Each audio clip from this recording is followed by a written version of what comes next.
Welcome to our channel. Today we how to enable humidity alerts with smart sensors like Govee. Detailed guide step by step clearly.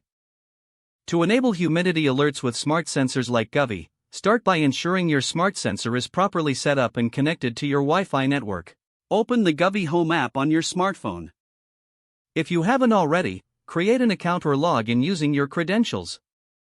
Once logged in, locate and select your humidity sensor from the list of devices. Tap on the device to access its settings. Find the Alerts or Notifications option within the device settings.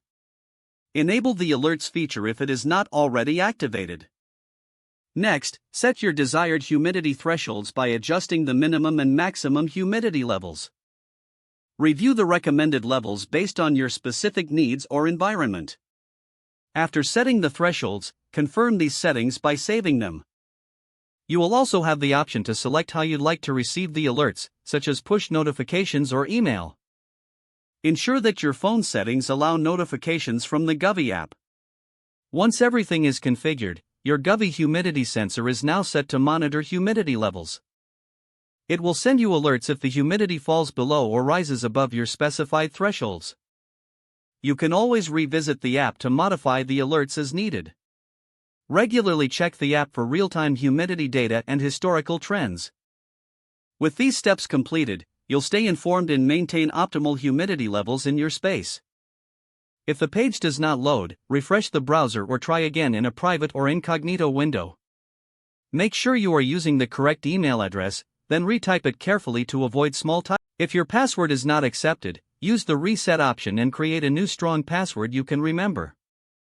Check your spam folder for verification or security emails, then complete any requested confirmation steps. Enable two-factor authentication if available to improve account security and reduce unauthorized access risk. After signing in, review your profile details so your contact information and settings are accurate and current. If you see an error message, note it down and try again after restarting your device and internet connection. Log out when you finish, especially on shared devices, to keep your account and payment information secure. If the page does not load, refresh the browser or try again in a private or incognito window. Make sure you are using the correct email address, then retype it carefully to avoid small typos. If your password is not accepted, use the reset option and create a new strong password you can remember.